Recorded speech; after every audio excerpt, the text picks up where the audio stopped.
Vamos continuar com o assunto sério, viu, gente? Olha essa história aqui, é uma daquelas que continua embrulhando o nosso estômago. Um homem de 30 anos foi preso, acusado de abusar sexualmente de adolescentes. E sabe o pior de tudo? Ele era líder religioso de uma igreja evangélica do Guará. Vamos conversar agora com a Suzy Pereira, para que vai trazer mais detalhes para a gente dessa história. Suzy, me conta o seguinte, minha amiga, como que esse homem fazia para atrair essas vítimas? Bom dia. Bom dia, Maicon, e para quem acompanha o SBT Brasília, primeira edição. Essa é daquelas histórias que embrulham mesmo o estômago. Olha, o modus operandi desse homem de 30 anos era o seguinte: ele aproveitava da situação dentro da igreja, da posição de líder religioso. Ele era o líder do Ministério dos Adolescentes dessa igreja lá no Guará, para ministrar cursos sobre, exclusivamente sobre a integridade sexual. Ou seja, os jovens procuravam saber coisas relacionadas ao corpo, para saber esse detalhe, da questão sexual, e esse homem abusava desses jovens durante esses cursos. E detalhe, Michael, ele fazia esses cursos individuais, ou seja, era apenas com cada adolescente de cada vez, ou seja, ele pegava o jovem, colocava em uma sala e começava a ministrar esse curso, mas durante esse curso ele abusava desses adolescentes. De acordo com a polícia, são jovens de 10 e 17 anos, entre 10 e 17 anos de idade. Quando você está formando mesmo o seu caráter, formando as suas opiniões, e esses jovens que estavam procurando conhecimento acabavam sendo abusados, viravam vítimas desse homem nessa igreja.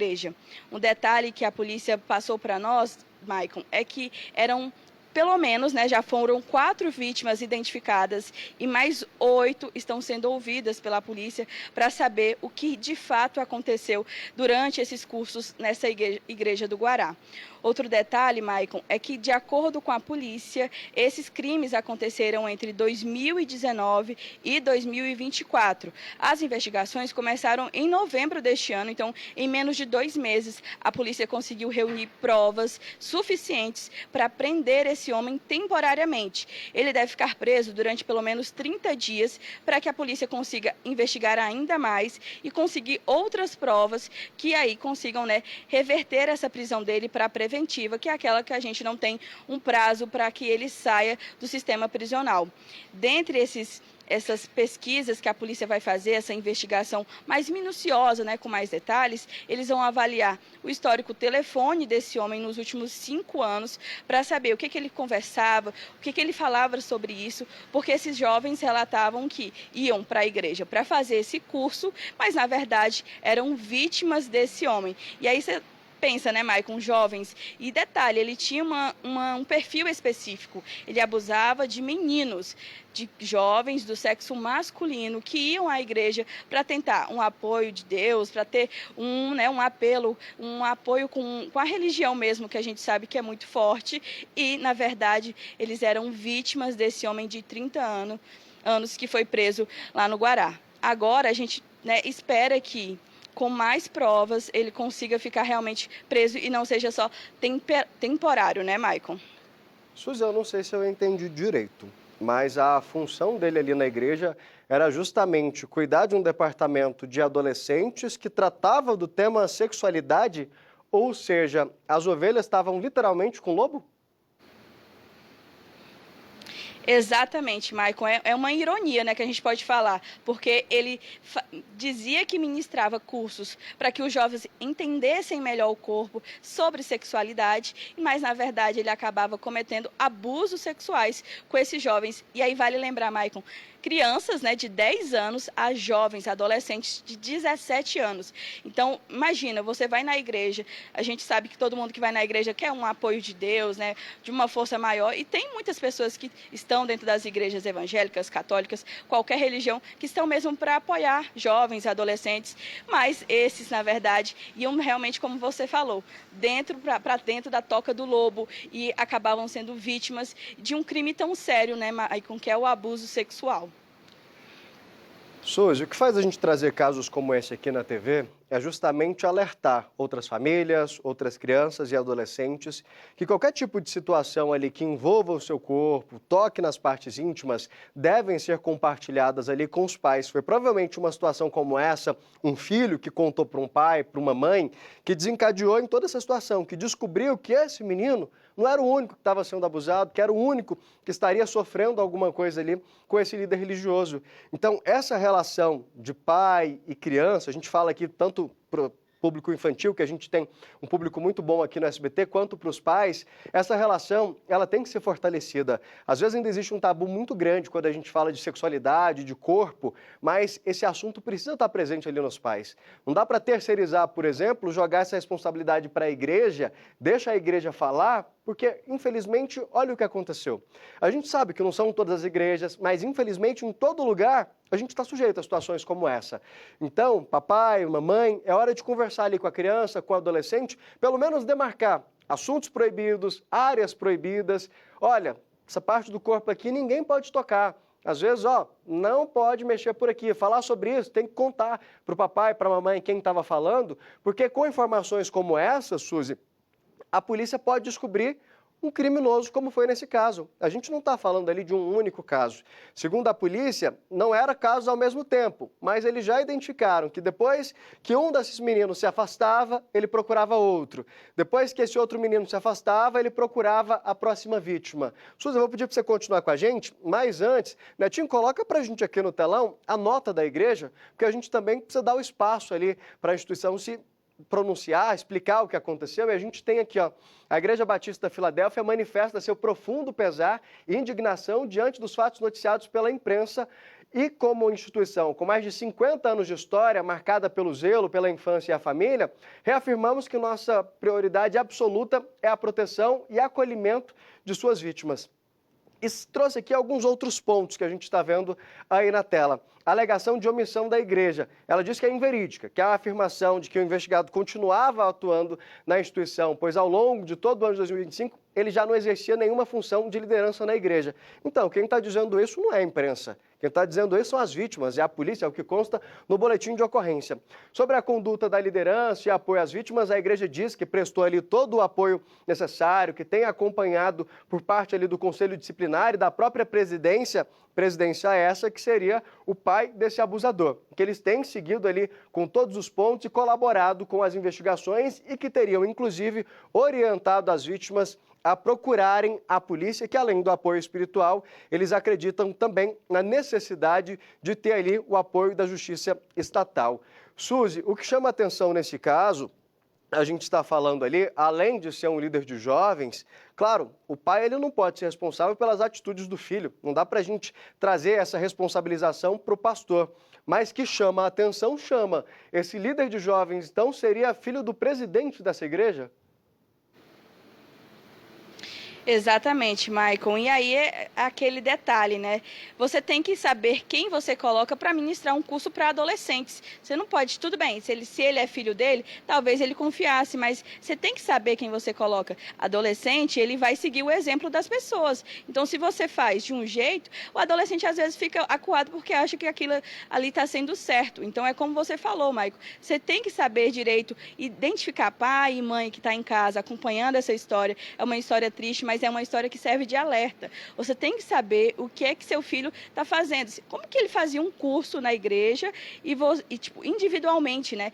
Isso teria que ter dado aquela pulga atrás da orelha, né, Maicon, para saber, nossa, meu filho está fazendo um curso sozinho com um cara que eu talvez não conheça bem. Então, a igreja e os pais têm que ficar sempre alertos para saber o que está acontecendo, sempre ali de orelha em pé para saber o que está acontecendo com esse jovem que está indo para a igreja. Porque é isso que você falou, ele era filho do pastor da igreja, tinha uma posição de liderança, jovens, adolescentes, crianças, que não sabem direito, né? Ainda não conseguiram ter discernimento correto sobre cada situação da vida e às vezes acham que porque o adulto está fazendo é uma coisa certa, mas isso tem que ter sido claro, tem que estar sempre de olho, né, Maicon? Obrigado, Suzy. Isso aqui, na verdade, quando você vai para a igreja, Você não fica com essa necessidade de precisar se preocupar, né? Você está tentando procurar um lugar em que você vai ser acolhido, que você vai ter uma série de outras coisas para não precisar ter esse tipo de preocupação. E quando a gente fala de uma pessoa que ocupa um cargo de liderança na igreja, é porque era para ser alguém de boa índole. Obrigado, viu, Suzy, pela sua participação.